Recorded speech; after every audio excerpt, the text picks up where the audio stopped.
Hi, everyone. To introduce myself, my name is Deborah Kaplan. My pronouns are she, her. I am a technical producer within the games industry. I work at a studio called Cryptic Games. We make mainly MMOs. Neverwinter Online, which is a D&D MMO, Star Trek Online, which is predictably a Star Trek MMO. A producer in the games industry can function often very much like a software project manager, if you know anything about that. But a producer manages projects, teams, workflows, timelines, studio policies. We work on a lot of different components to bring our products and projects to successful launch, completion, or even to being closed without being finished.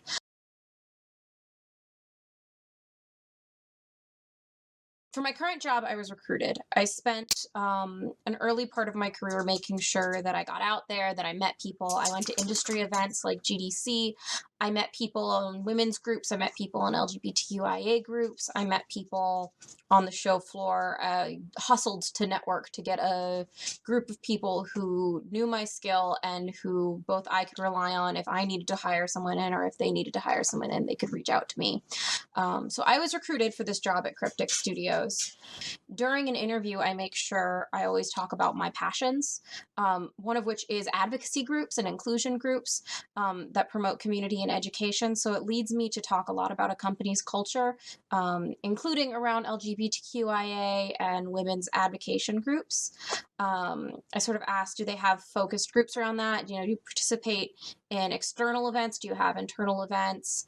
What do those groups do regularly? Do they just meet and have lunch, or do they do activities within the community, or are they working to make sure the games we make are more inclusive? So it's worth it to always talk about what you care about, and often who you are will come out in those questions.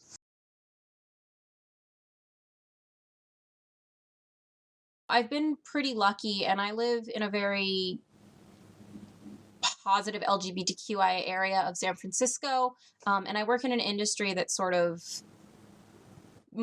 pretty open and accepting of any kind of identity that you may have, which has been an absolute blessing, and I'm very lucky, but it hasn't actually affected my ability to get the jobs I want.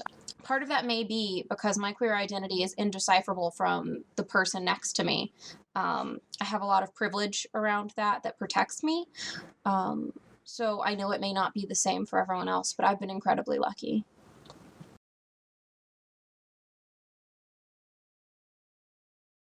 I'm pretty open with who I am in the workplace. I don't go around sort of advertising a lot of personal things because it's not part of what my job does. But when I get into conversations with people, it's certainly not something that I hide. I do believe that it's important to hold true to who I am in these workplaces because I spend a majority of my day there. So I want to be comfortable being in those spaces and around the people I'm working with.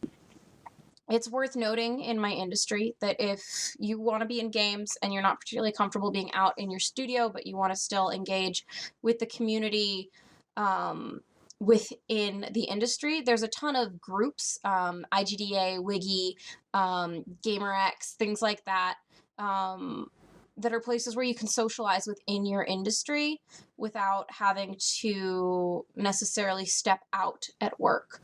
I, however, feel incredibly comfortable being out in a work situation.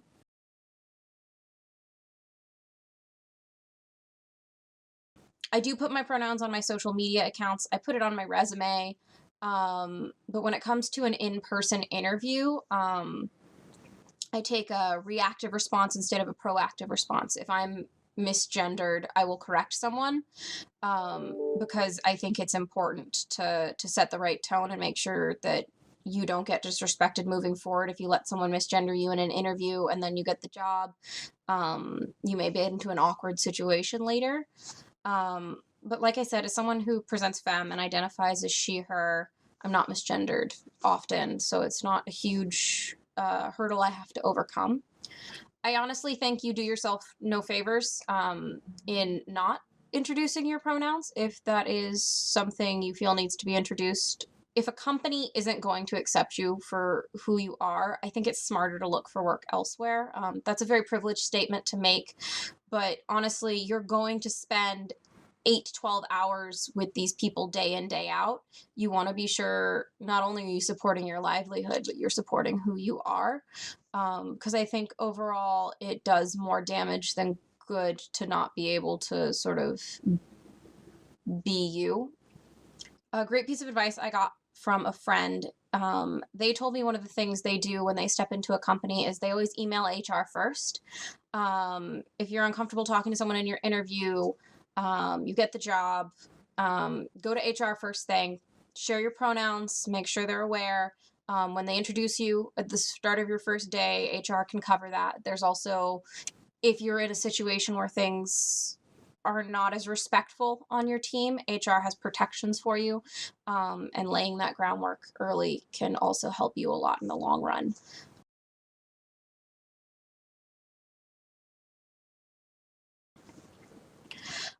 It is nigh impossible to escape the fact that the world is sort of shaped by this type of human.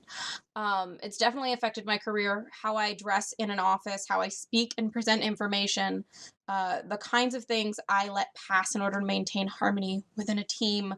Um, it even honestly affects how I approach different members of my team, by their gender or by their sexuality, how I can approach them, and the kind of things they expect from me as a 5 foot tall, queer, loud woman.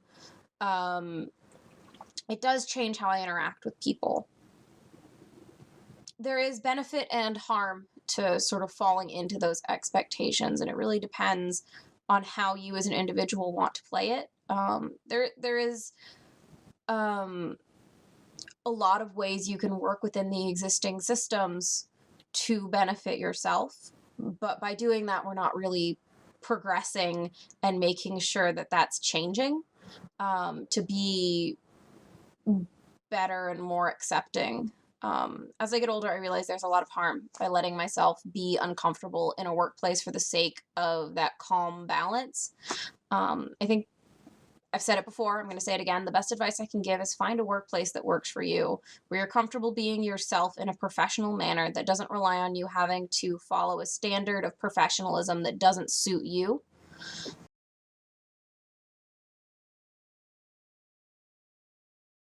My entire studio is now switched to working from home.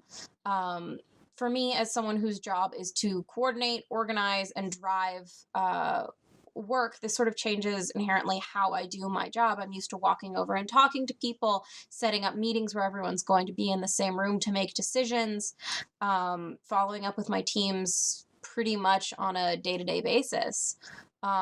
It's been a challenge and a new way of thinking, to coordinate these teams and projects across a digital space. I do not think that is a bad thing, but it's certainly a learning curve that everyone's adapting to.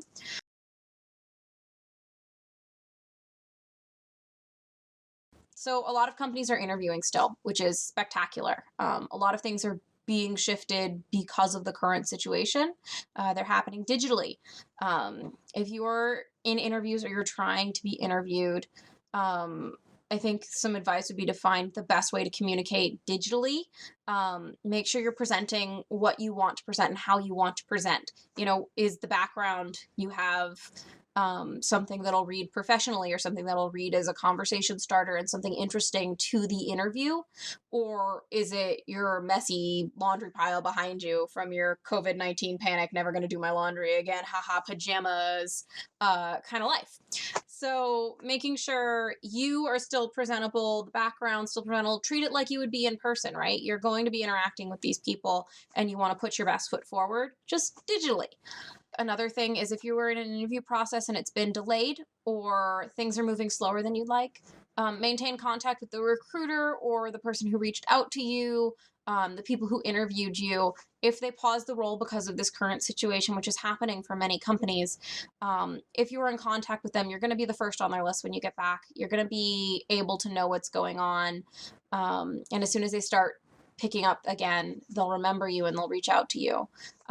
Keep it professional. And that's all of the questions. I'll make sure my email is available if anyone wants to talk to me about any of the games industry, about being a producer. If they have any additional questions, I'm very happy to talk to you guys. Just reach out. And thank you. I hope you have a great day.